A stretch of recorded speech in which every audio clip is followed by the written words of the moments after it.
What is the most exciting adventure you've ever had? Was it a little frightening at times, or did you enjoy the thrill of it all? Hello everyone, I'm Kathleen Pelly. Welcome to Journey with Story. I'd love to know what sort of exciting adventures some of you have had. Maybe you could write a story about your adventure. After all, many stories tell us about an adventure of some sort or another.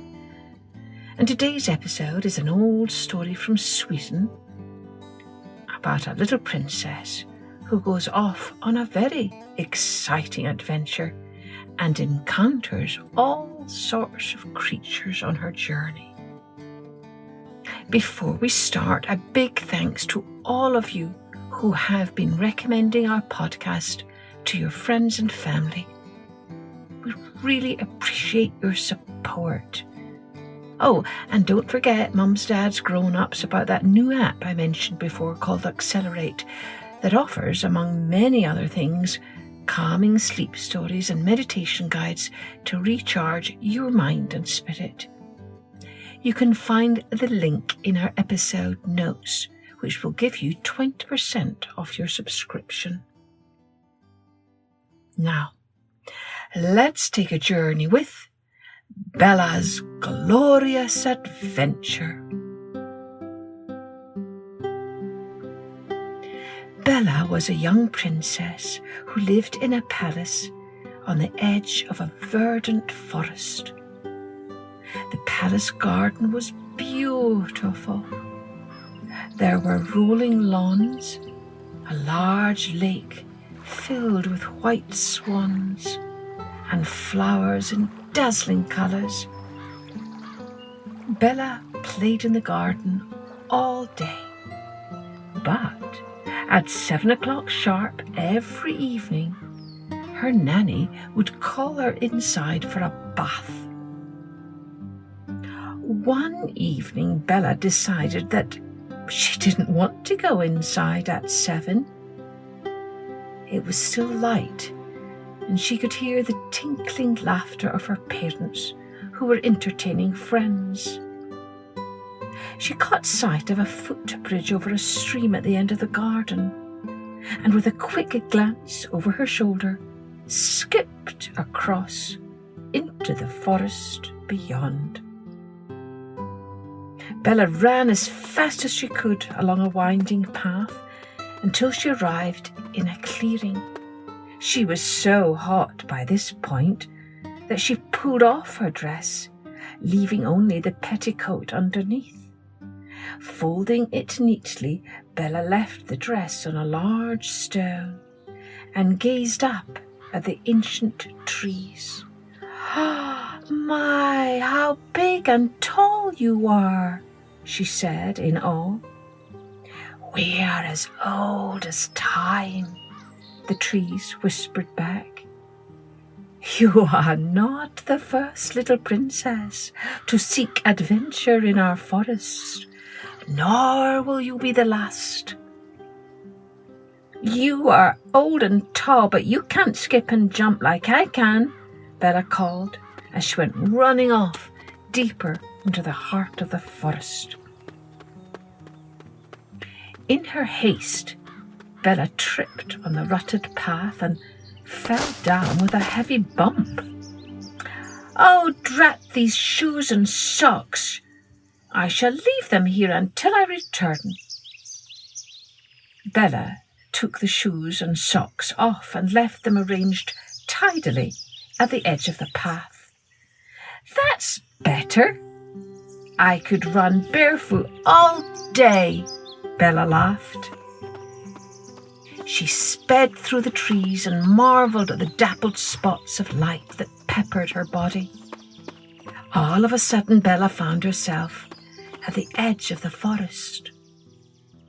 Before her was an open field full of wild raspberry bushes. Bella began to make her way through them, eating the delicious berries as she went. When her foot touched something smooth and cold, she reeled back in alarm. But it was only an adder. Bella wasn't afraid of snakes, and she stuck out her tongue at the hissing adder. "Aren't you a beauty?" she said. "Would you like to dance with me?" Bella began to leap and twirl, and the serpent joined in, swaying his head from side to side and wriggling his scaly body. After a while, the snake slid away, leaving Bella to dance alone.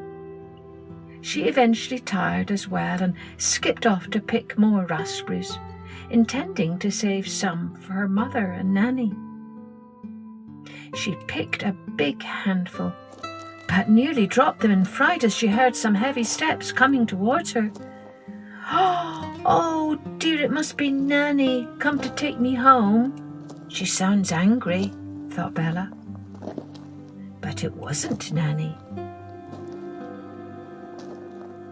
It was a big brown bear. Bella laughed with delight, for she wasn't afraid of bears either. "Hello, bear. Would you like some raspberries?" She held out her hand, and the bear ambled over and began to gently nibble the raspberries from her palm. When she'd finished, the bear licked Bella's hand with her big, rough tongue, and this made Bella giggle even more. "What a lovely bear you are! But you must get so hot in that thick coat, poor thing." Bella stood on tiptoes and kissed the bear on her wet nose.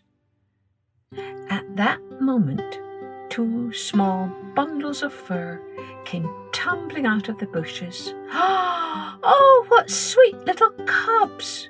exclaimed Bella. She and the cubs played rough and tumble together until they all lay panting.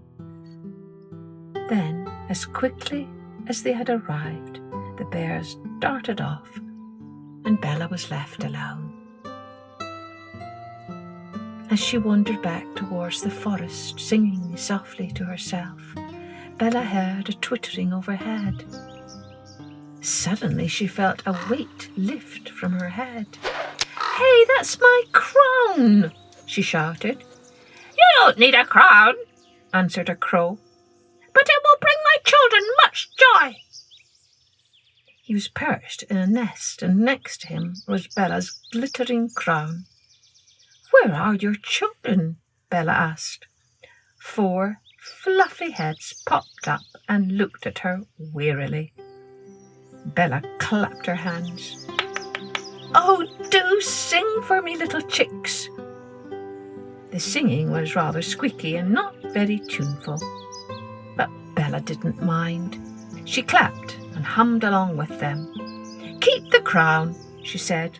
"I must be on my way now, as the sun is beginning to set." Bella soon found herself at the shore of a lake. Its surface was covered with beautiful white water lilies that glowed eerily in the dusky light. As she was gazing at them longingly, a swan appeared. "Would you like a closer look?" the swan asked. "Oh, yes, please," said Bella. She climbed onto the swan's back and used her pearl necklace for reins. The swan dropped her off at an island in the middle of the lake, and Bella told her to keep the pearl necklace as a memento. She lay down on the soft, mossy ground, breathing in the scent of the lilies. She almost dropped off, but sat up with a start as she realized it was getting dark. "Swan, swan, where are you?" she called fearfully. When no answer came, Bella began to cry. Oh dear, Mother and Nanny will be so cross with me. How will I ever get home?" There was a loud beating of wings, and Bella jumped up, thinking Swan was back. Instead, she was faced with an enormous eagle. "Stop this crying at once," commanded the eagle. "You are disturbing my children who are trying to get to sleep. It's time you went home." "But I can't go home," Bella burst out. "I've come too far and I can't remember the way back." The eagle sighed, saying, "Honestly, what a silly thing you are. Well, I suppose I'd better take you back myself. Climb on." Bella and the eagle were off. As they gained height, the forest below them shrank away, and the trees blurred into a green smudge.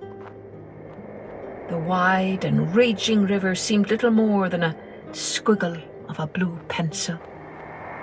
Before long, Bella spotted her parents' castle, and the eagle began to swoop downwards while she shrieked with glee. Bella jumped down from the eagle's back and took off her petticoat.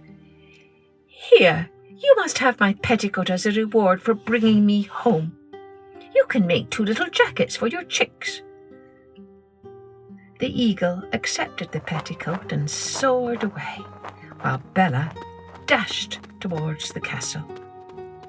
She could hear her parents calling her name. "Here I am," she shouted. Bella's parents snatched her up joyfully and squeezed her tightly between them. "Oh, Bella, we were so worried. Where on earth have you been? And where are all your clothes and jewellery?" "Oh, those?" said Bella vaguely. "I'm not quite sure. All I can tell you is that I have had the most wonderful adventure."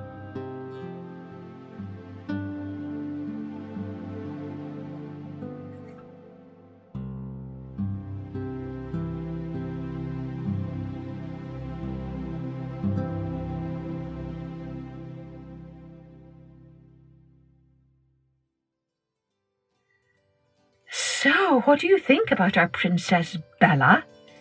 Do you think she was very, very brave? Or do you think she was rather foolish to go off into the forest on her own? I wonder, what part of this story did you find the most exciting? Why don't you draw a picture of that and send it to us at www.journeywithstory.com.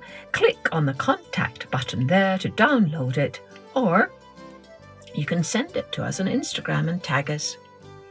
Cheerio then. Join me next time for Journey with Story.